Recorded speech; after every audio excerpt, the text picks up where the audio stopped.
Luke 5:20. When Jesus saw their faith, he said, "Friend, your sins are forgiven." The Jesus forgiveness. What does it entail? What does it mean? What does it cover?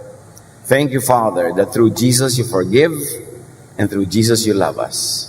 Be our speaker, our teacher, our guide, our light, our healer. We seek you, O God, in the name of Jesus, your Son, our Lord, our Savior and friend. The Jesus forgiveness is hardly understood by many people who profess faith in Jesus. Luke 5:17. One day Jesus was teaching, and Pharisees and teachers of the law were sitting there. So some listened to find fault, like in this case. And the power of the Lord was with Jesus to heal the sick. Napakaraming may sakit, napakaraming nagdurusa, napakaraming nahihirapan, at ang pagpapakilala ng Ama kay Jesus bilang tunay niyang anak, ibinigyan ng kapangyarihang magpagaling. Immediate. Nasasagot agad ang pangangailangan, ang hirap na tutugunan, ang pagdurusa, maging ng katawan at ng espiritu na iibsan. The Jesus ministry is from God, and in this case, it is validated by His power to heal the sick. Luke 5:18-19. Some men came carrying a paralyzed man on a mat and tried to take him into the house to lay him before Jesus. Kawawa ang mga tao, kahit manually, bubuhatin nila yung mahal nila sa buhay na may sakit, dadalhin kay Jesus, dahil buong buhay, naghahanap sila ng lunas, wala naman silang natagpuan.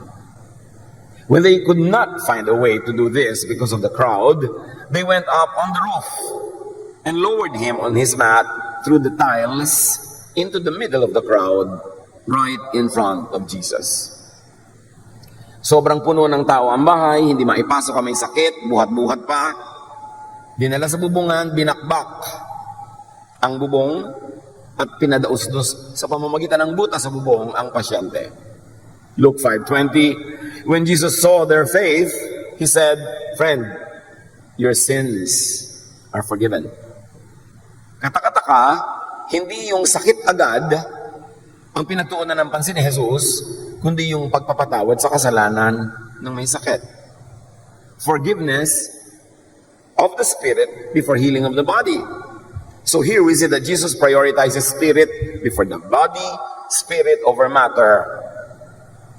And the thought of the patient that he is healed of his spiritual disease could be the power through which his body could be healed.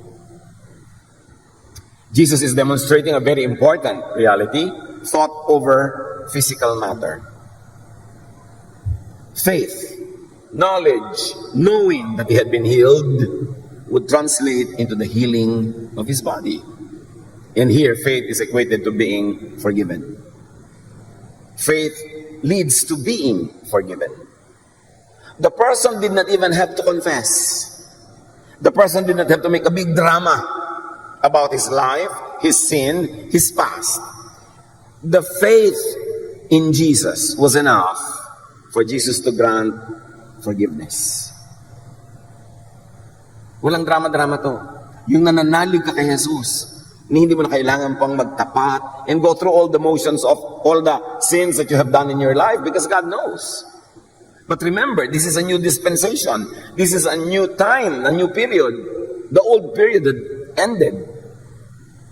Na hindi na issue lagi yung kasalanan, hindi laging kasalanan ang laman ng isip ng tao, hindi laging paglabigay ng mga offering para patawarin, kasi ibinigay na ang kapatawaran sa pamamagitan ng pagbibigay kay Jesus. Kaya kahit tayo, naging habit na rin natin tuwing lalapit tayo sa Panginoon, laging kasalanan ang laman ng utak natin, patawarin mo ako sa aking kasalanan, masama ako, hindi ako karapat-dapat. We glorify the negative effects of sin. Tapos sasabihin ng Diyos, teka, ano pinag-uusapan nating marumi ka, hindi ka karapat-dapat? Hindi ba one time, big time, lumapit ka na sa akin through my Son Jesus? At pinatawad na kita one time, big time? Bakit yung magkikita-kita tayo, ang inuungkat mo lagi kasalanan na parang walang naganap na pagpapatawad at paglilinis? Paano po lagi naman kung nagkakaroon ng mga pagkukulang araw-araw, mga pagkukulang, kasama na yon sa pinatawad. Kaya hindi natatanggal ang kaligtasan pag nagkamali ka, nadapa ka. Hindi lisensya para mag-abuso ka. Pero yan ay para ka maging mapagpasalamat. Nabuti na lang, wala sa performance ko, hindi sa performance ko nakasalalay ang aking kalinisan, kundi sa paglilinis ng Ama sa pamamagitan ni Jesus. Kailan kaya natin maintindihan ito? Kalahating paa, isang paa natin nandun sa mga laws na laging tayo inuusig, at isang paa natin nandun sa grace ng God through Jesus na tayo pinatawad na. Tapos, pagkakaliwa yung inihakbang mo, nasa kasalanan mode ka, pagkanan, nasa forgiven mode ka, kaya matanggal, bumalik ang kaligtasan, kaya walang tigil ang kausap tungkol sa kasalanan, batuhan, silipan, paghuhusga, na parang hindi pa pinawi at inalis na ng Diyos ang issue na yan. Ang issue na ngayon, ang kabutihan ng Diyos, ang kabaitan ng Diyos, kaya puro tayo pagpapasalamat at pagpapagaling. Pinaghahalo-halo kasi natin yung mga teachings ng old law that condemns us and the teachings of God through Jesus that justifies us. At any given moment, isa din yung naghahari sa ating utak, kaya marami sa atin laging lito, divided maging ang pananampalataya, kaya nandun yung merong joy of salvation, nandun merong fear na naman, paulit-ulit. But faith leads to being forgiven. Not a 100% moral uprightness. Salamat ganon. Kasi kung hindi ganon, nandun pa rin tayo sa old mode. Para namang hindi nangyari si Jesus. Ito ang isa sa mga pinakamalaking challenges sa mga Kristiyano Yung hindi lang maging Christian, kundi maging Jesus believer and Jesus follower talaga. Because the word Christian, over the years, had assumed so many other meanings that are on Jesus. That's why many Christians kill each other in the name of God. Many Christians go to war with each other in the name of God. Ang Jesus yun. Kaya dapat pati yung word na yan, yung label na yan, salain through Jesusness. Balik sa kwento, Luke 5:21. The Pharisees and the teachers of the law began thinking to themselves, "Who is this fellow who speaks blasphemy?" Blasphemy, Blasphemy only means believing or thinking outside of the accepted teaching or dogma. Hindi lahat ng blasphemy masama, ungodly or evil.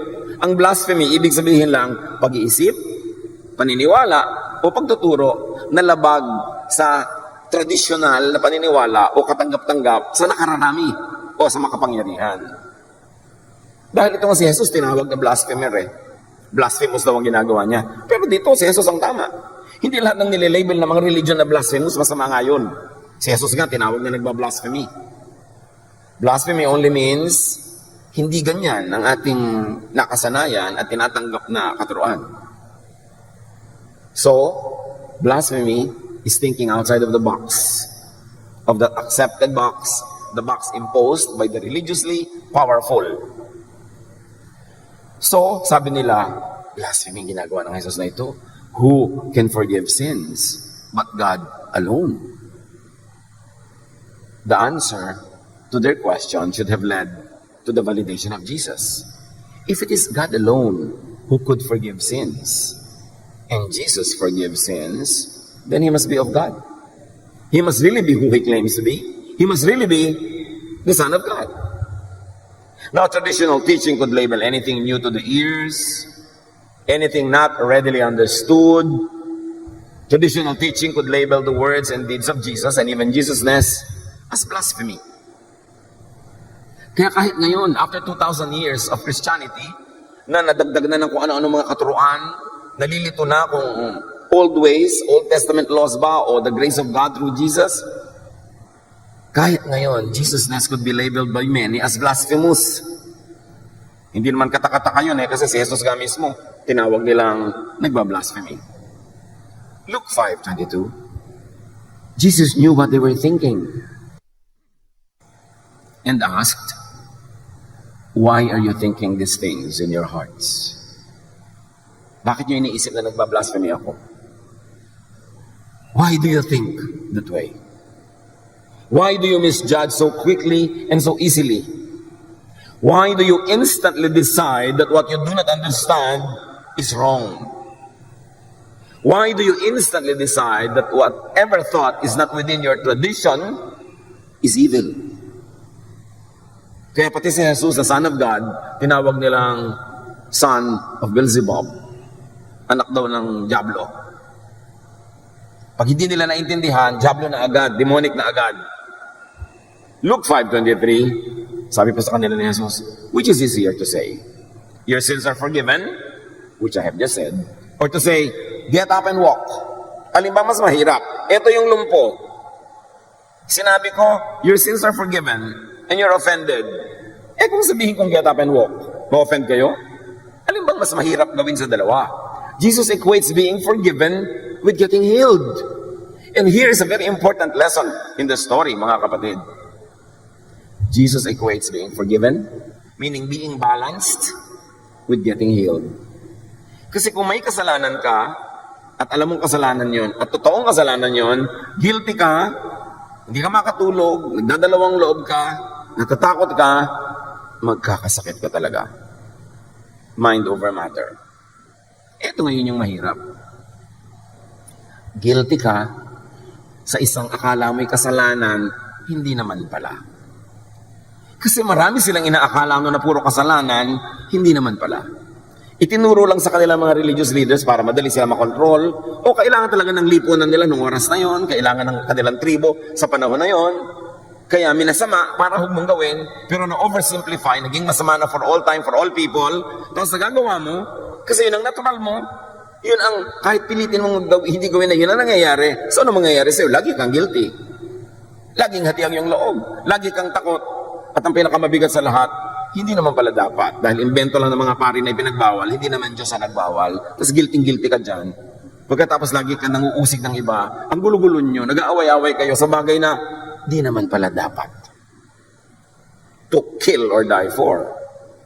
At nagbibigay sa atin ng sakit sa katawan, ang lahat ng uri ng sakit sa isip. Ang lahat ng uri ng imbalances. Kaya in-equate ni Jesus ang pagpapagaling sa pagpapatawad. Hindi lahat ng sakit dahil may kasalanan o guilty. Kasi iba talagang very clinical, may germs talaga. Pero marami, tinablan ka ng mga germs, tinablan ka ng mga kung ano-ano.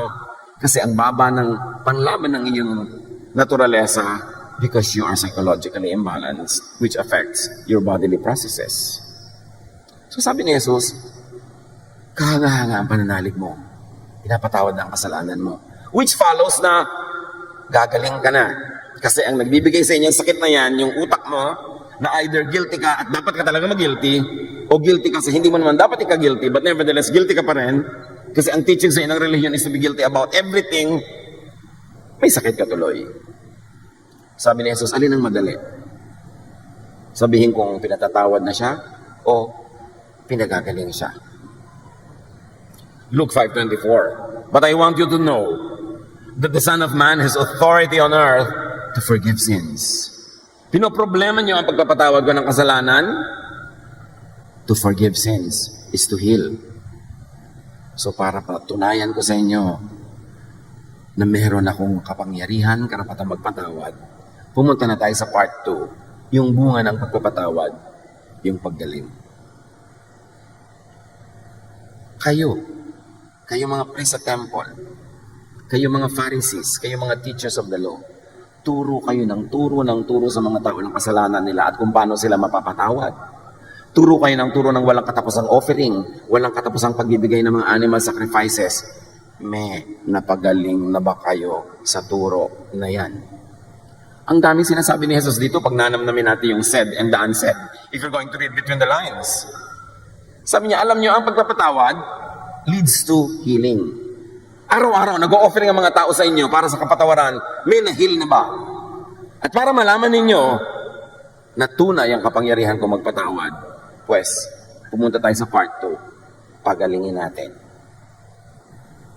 John 5:24-25. So he said to the paralyzed man, I tell you, get up, take your mat, and go home. To drive home the point, Jesus did what seemed to be the more difficult thing as far as the Pharisees and the teachers of the law were concerned. Kasi sa kanila, madaling magsabing, pinapatawad ka na ng kasalanan mo sa ngalan ng aking office, ng aking costume, ng aking rank, ako yung representative ng Diyos, tinatanggap ko yung mga offering mo, pinapatawad na kayo. Madaling sabihin yun, pero wala namang proof na tumalab. Sabi ni Jesus, let's go to the proof which none of you have the power to do and to give. Sabi niya, bumangon ka. Bitbitin mo yung higaan na dating hinihigaan mo lang at ikaw ang binibitbit at umuwi ka na. Resume your life, get a life.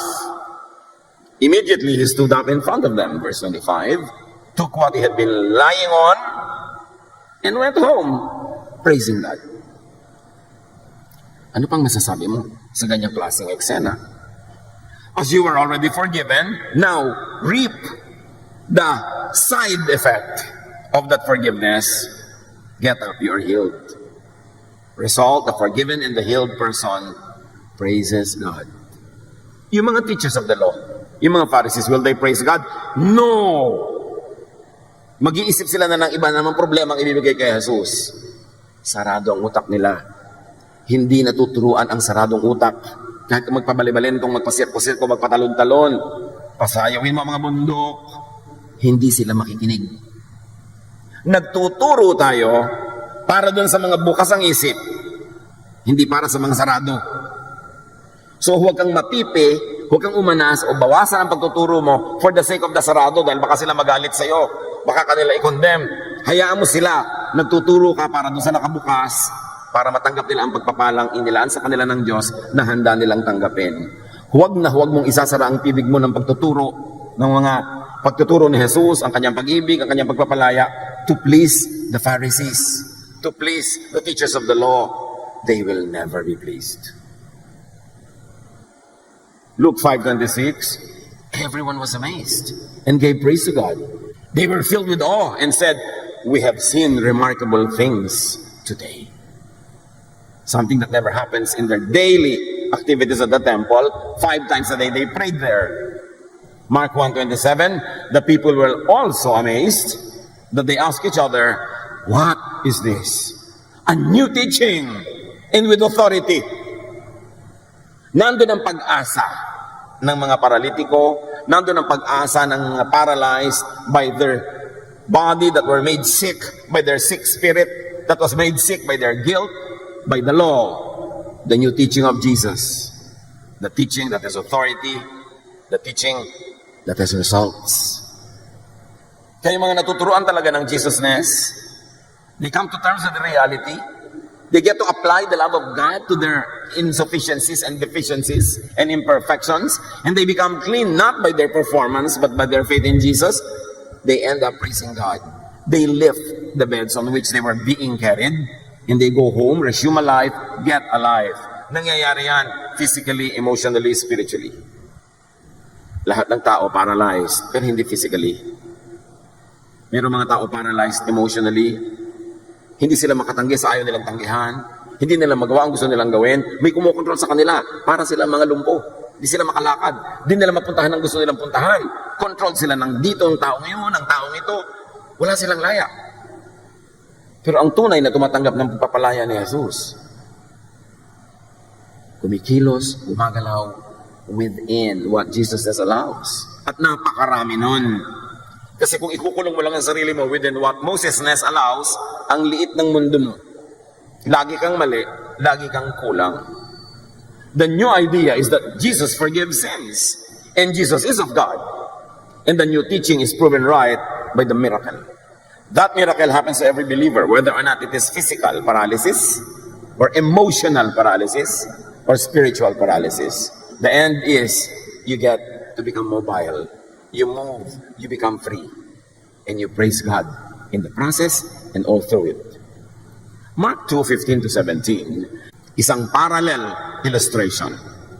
While Jesus was having dinner at Levi's house, and Levi was a tax collector and a sinner, many tax collectors and sinners were eating with him and his disciples, for there were many who followed him.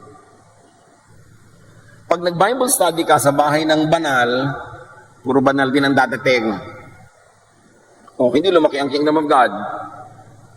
Pag nag-Bible study ka sa bahay ng isang makasalanan, so to speak, isang controversial, isang outsider, yung mga katropa din na magdadatingan, and you extend the kingdom of God.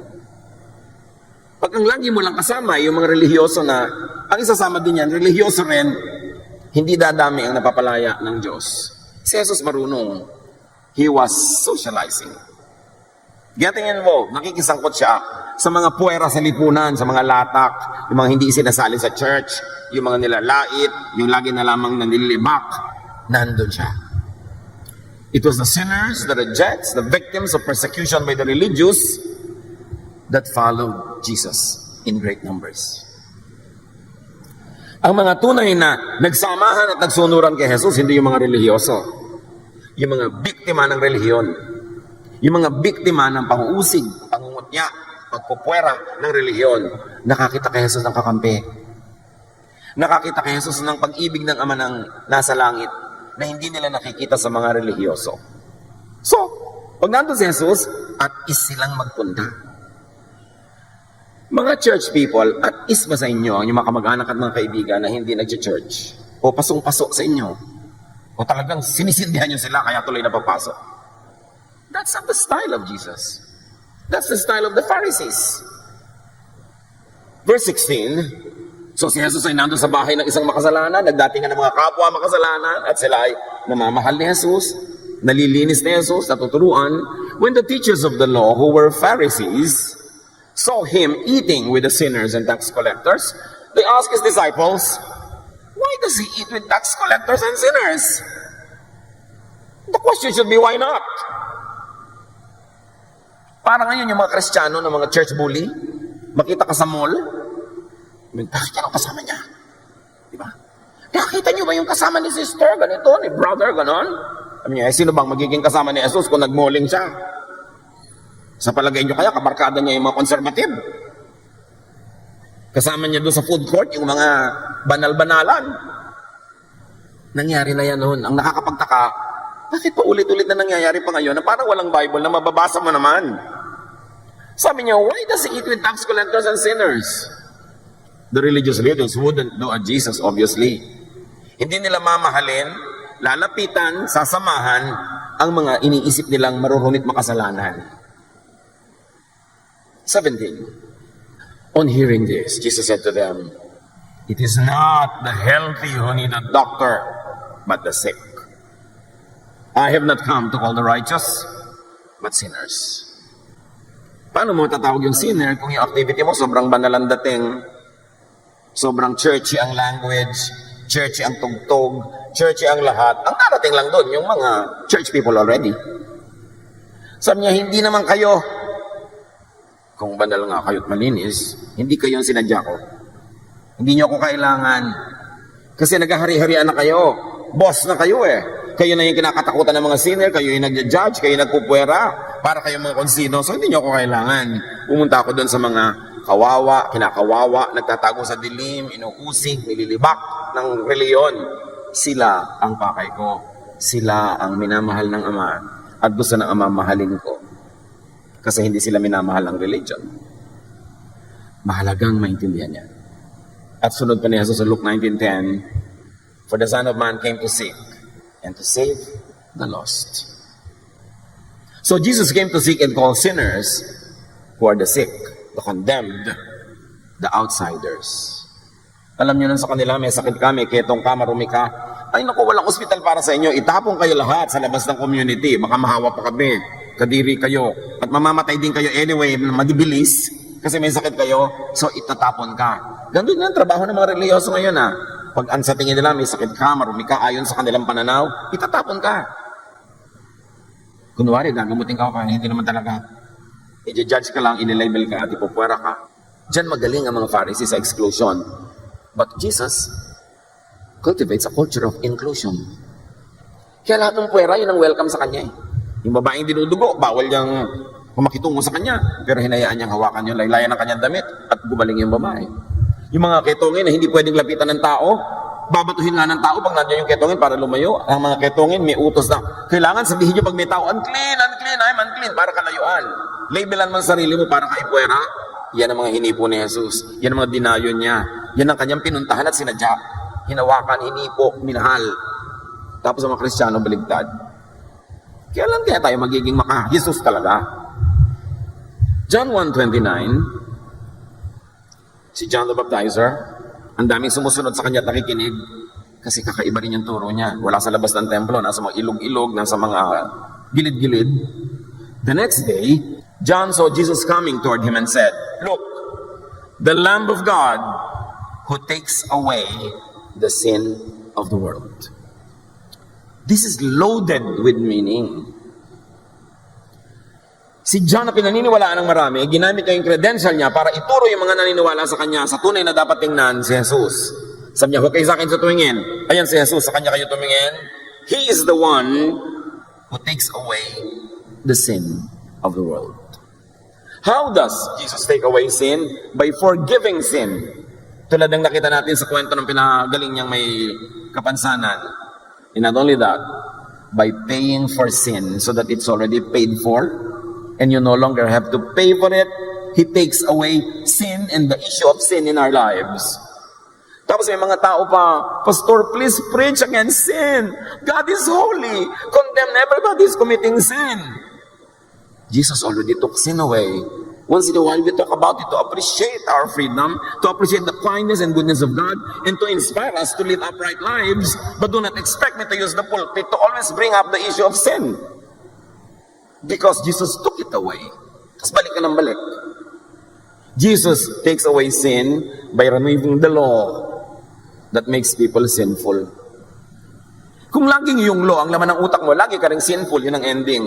How will Jesus take away sin if Jesus will always bring up and implement all the laws that He already came to replace with just one law and commandment, the command to love? Hindi compatible ang law at ang love. Hindi compatible ang old traditions of the temple and the new teaching of Jesus that has power. Pag na-reconcile natin sa utak natin, maiintindihan natin kung sino si Jesus. Pero nung nagtuturo si Jesus niyan, that He was the bread from heaven, ang dami hindi nakaintindi, nag-alisan, "Ay, ayaw namin ang teaching mo." Si Jesus na ngayon nagtuturo, nilayasan pa eh. Kasi ang gusto ng tao, yung dating laman ng utak niya, i-reinforce mo lang. Ayaw niya magbago ng isip. But Romans 12 says, "Be changed by the renewing of your mind." Hindi ka lalaya pag hindi na bago ang shape ng iyong utak. Hindi ka magpapalaya ng kapwa pag hindi mo binago ang shape ng iyong utak. Jesus came to take away sin, not to put it in the center of our lives, not to make it the usapan all the time, not to make it the standard of daily life. He took away sin. And Jesus took away sin by changing the topic from condemnation to justification. From being dirty to being cleansed. From being an outsider to being children of God. Psalm 103 verse 12, nung paman yan ang gusto ng Diyos, hindi lang sinusunod ng temple, kaya ipinadala patuloy si Jesus. How far has the Lord taken our sins from us? Farther than the distance from the east to the west. Ganon gusto ng Ama, nakalayo ang usapan at epekto ng kasalanan. Inilayo niya kung gaano kalayo ang silangan sa kanluran. Tapos ikaw naman, lahat na lang ng issue, laging sin ang topic mo, binabalik mo, inilayo na nga ng Ama, nilalapit mo na naman. Hindi ibig sabihin na mabuhay ka doon sa kasalanan, pero ang truth is, marami ng dating kinoconsider nilang kasalanan, inalis ni Jesus yung kamandag doon. Binayaran na niya. Kung totoong kasalanan man, binayaran. At yung hindi naman kasalanan, pinagmumukha lang kasalanan ng reliyon, ibinunyag ni Jesus. Oh, kasalanan pala magtrabaho sa Sabat, ha? So nagtrabaho siya na nagtrabaho sa Sabat, ipinakita niya, hindi kasalanan niya, nakala niyo lang. Kasalanan palang kumain ng kung ano-ano, so sila, sabi ni Jesus, ang mahalaga, yung lumalabas sa bibig, hindi yung kinakain mo, papasok. So, ang dami nilang akala kasalanan, hindi naman pala. Gaano karami sa buhay niyo at buhay nating lahat, ang inaakala natin kasalanan, hindi naman pala. Dapat tayong lumaya doon because Jesus takes away sin. Huwag matulog, mahimbing sa mga dating pag-iisip, kahit ang pag-iisip na yun ang galing sa religion, reviewin ang lahat, salain sa Jesus filter. Maraming pahirap sa ating isip at loob, di dapat. Kaya awang-awa sa atin ng Ama, ipinadala si Jesus. Sabi ng Ama, kinakawawa kayo ng relihiyon, kinakawawa kayo ng isang katerba, mga law, napakarami mga bagay na hindi niya naman masusunod, lagi tuloy kayong guilty. Here is my son. Let him pay for all the real sins, and let him reveal to you what you think is sinful but is not. Dapat reviewin. 1 John 1:9. If we confess our sins, He is faithful and just and will forgive us our sins and purify us from all unrighteousness. Of course, ito'y bagay dun sa mga hindi pa nagkakaroon ng one-time, big-time confession to God. Pero pag nangyari na, anak ka na ng Diyos, hindi na dapat ganun kalaki ang issue. Once again, hindi natin sinasabing yung talagang sin ay hindi sin, kundi baka naman akala mo sin lang, tapos nagiging slave ka tuloy sa pagsunod. Pag-aralang mabuti. Ano ba talaga ang turo ng Diyos? At kung talagang sin nga, even by godly standards through Jesus, di ba paid din by the blood of Jesus? Di ba? We are cleansed through the blood of Jesus nga. Kaya magpapasalamat ka eh. Gagana yung loob. At magiging mas mabait ka sa kapwa. Kasi ikaw man, naunawa mo yung bait sa'yo ng Diyos. So the work of God forgives and purifies.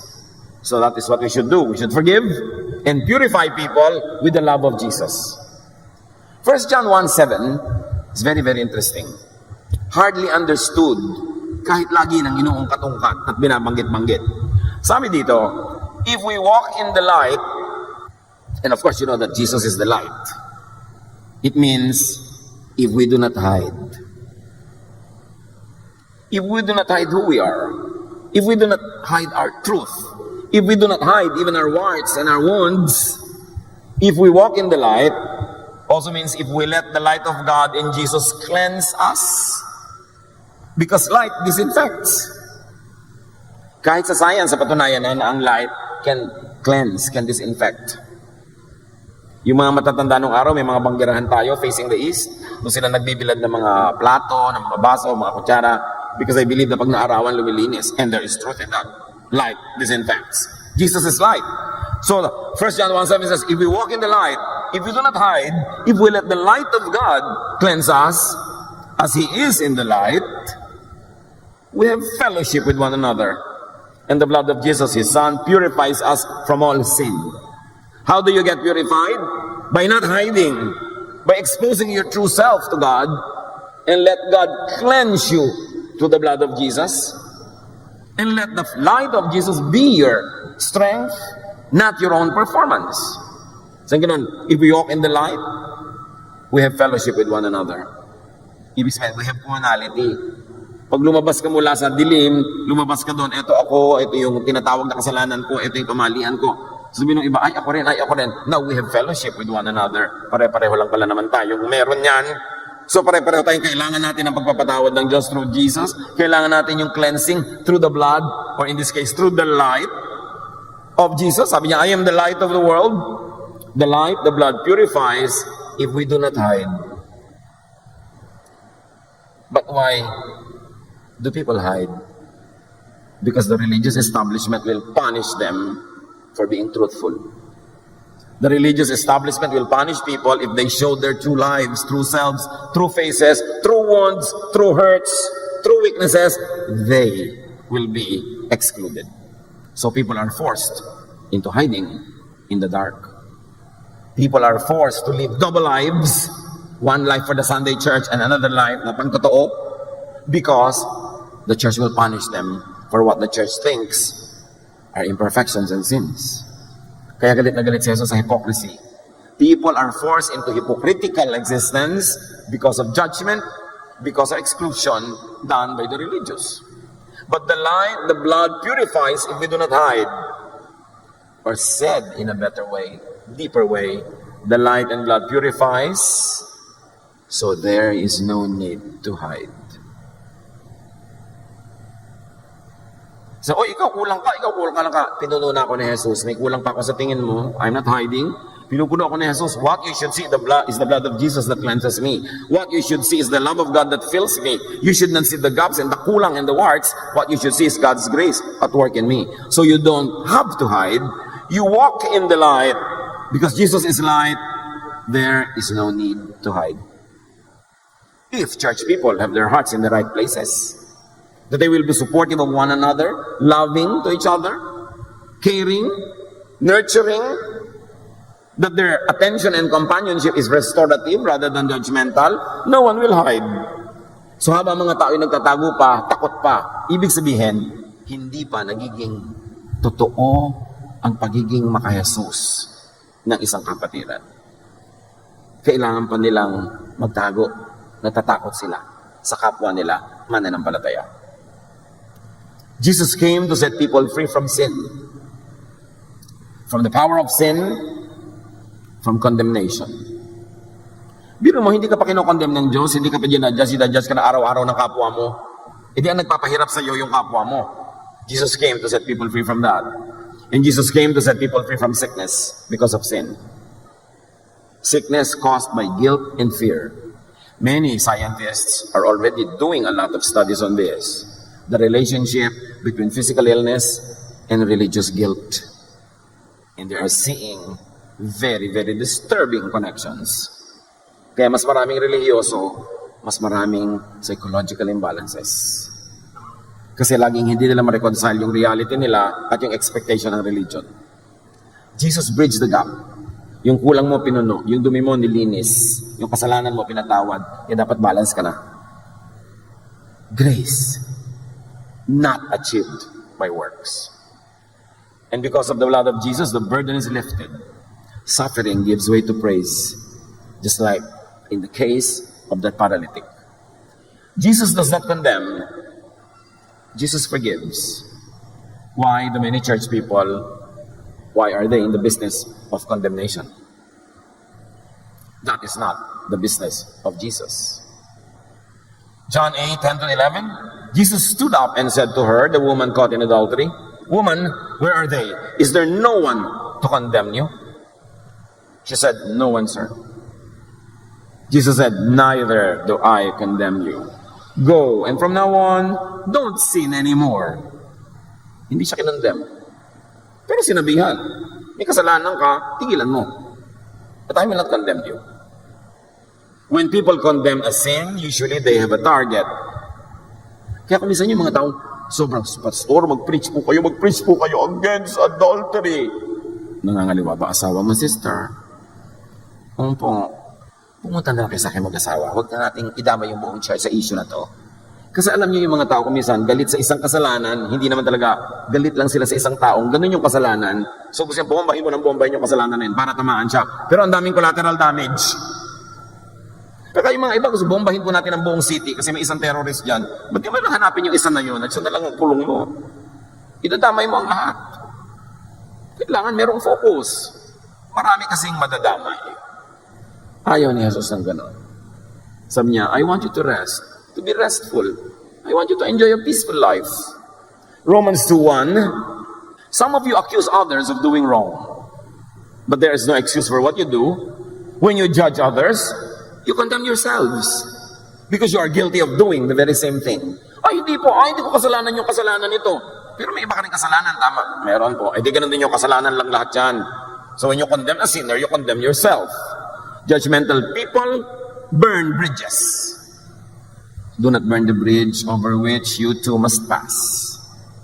The bridge of grace, the bridge of forgiveness, the bridge of kindness. Because you too need to cross that bridge. Hindi dahil lang may 3 taong ayaw mo makatawid doon, gigibayin mo na yung tulay, pati ikaw hindi makakatawid. Jesus does not afflict. He comforts. Why are so many Christians in the business of afflicting others instead of comforting? Ang ating walang kamatayang favorite verses, Matthew 11:28-30. This is the mission statement of Jesus.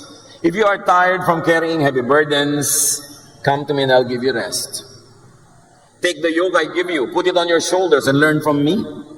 I am gentle and humble, and you will find rest. This yoke is easy to bear. This burden is light. Yan ang gusto ni Jesus para sa atin. But many Pharisees, baligtad, they afflict.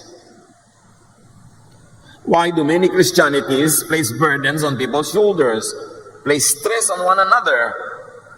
Why are many Christians so very much unlike Christ?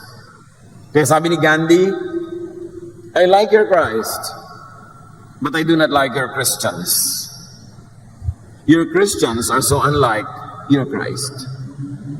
At mayroong katotohanan ito na sampal sa mga taong nananalig daw kay Jesus. Jesus does not wound or hurt, He heals. And why do so many of us wound one another? Especially those that we consider to be sinful. Anong karapatan natin na sumugat sa puso ng isang taong iniisip nating makasalanan? Ang business ni Jesus ay magpagaling, tapos ikaw nanunugat. So nasa kanino ka ba talagang panig? Dapat magkalinawan. Jesus does not scare or trouble. He does not vex. He gives peace. Tapos yung magte-text sa'yo, yung magpopo sa maraming Kristiyano, ang mga news na nakakatakot, nakakadisturb. Jesus is in the business of giving peace. John 14:27, I give you peace. The kind of peace that only I can give. It isn't like the peace that this world can give. So don't be worried and afraid. Why do so many Christians trouble one another? Ang konti-konti ng Jesus sa Christianity, kaya lagi natin ina-emphasize. Ay, gano'n na naman ba ang teaching ni Pastor? Jesusness na naman. Eh, 2,000 taon na kasi na nawawala yung Jesusness eh. Kailangan talagang pagtrabahuhan para ibalik. To put Jesus back in His church. The work of Jesus includes, does not exclude. Walang puwera kay Jesus. Kahit nga yung demon possessed, pinuntahan pa niya sa kuweba. Tapos ang mga Kristiyano ang hilig magpuwera, mag-label. Napaka-konti ng pagiging maka-Jesus sa loob ng Christianity. John 1:12, yet to all who did receive Him, to those who believed in His name, He gave the right ito to become children of God. Bakit mo siya tinitiwalaan? Bakit mo siya ayaw isali? Eh kasi ganito siya, ganun siya. Teka, tinanggap ba niya si Jesus? Naniwala ba siya kay Jesus? Oo, di anak siya ng Diyos. Pareho lang kayong anak. Anong karapatan mo? John 6:37, everything and everyone that the Father has given me, sabi ni Jesus, will come to me, and I won't turn any of them away. Wala akong tatanggihan. Basta gusto. Basta gusto lumapit. Walang puwera. Basta gusto. Many Pharisees are in the business of exclusion. Why do so many Christians exclude other people? Hindi yan Jesus style. The work of Jesus loves, does not hate. And yet many Christian congregations are in the business of hating. They label people, they classify people, and hate certain types of people. That is not the business of Jesus. 1 John 4:7-8. Dear friends, let us love one another. For love comes from God. Everyone who loves has been born of God and knows God. Whoever does not love does not know God, because God is love. So kung hindi ka maibigin at baligtad pa nga, ang selan-selan mo, marami kang pinandidirihan, marami kang ayaw, marami kang kinakamuhian. Tulad ka ng Pharisees, many Pharisees teach and promote hatred. Laging merong tatargetin na group, tatargetin na tao, tatargetin na kung sino-sino, tapos yun ang giging object of hatred. At pasimuno ang maraming Christian churches sa business na ito. The work of Jesus loves does not hate. 1 John 4:20, whoever claims to love God, yet hates a brother or a sister, is a liar.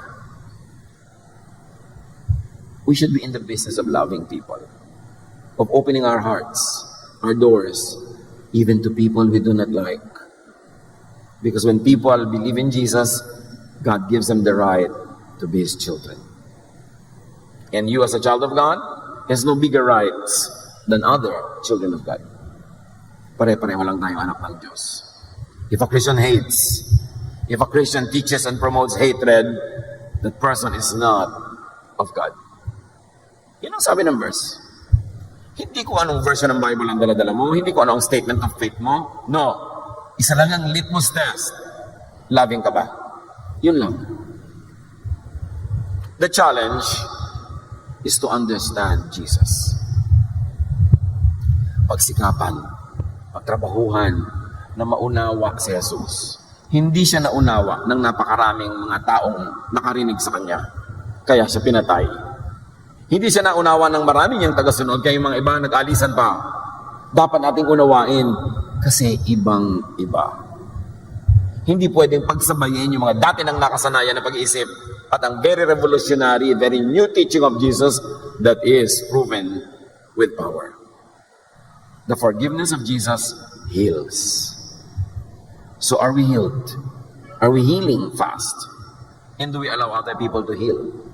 Through and by the love and power of Jesus, let us forgive others and help them heal. Whether or not the sin that you assign to them is real or imagined, the ending is the same. Just forgive. Huwag mo na ipagpilitan na totoo siyang makasalanan. Okay, totoo rin tayong makasalanan. God forgive us, so forgive. Paano pa kung hindi naman pala totoong kasalanan? Guni-guni mo lang na kasalanan yon, iti doble ang pananagutan mo sa Diyos. And very importantly, forgive yourself. Be easy on yourself. Madalas ang effect ng religion and religiosity sa tao, self-flagellation, self-judgment, self-condemnation. Nasaan yung peace? Nasaan yung rest? Kung gaano gusto ni Jesus na mahalin mo ang kapwa, sabi niya, love others as you love yourself. Meaning, love yourself and love others in the same way.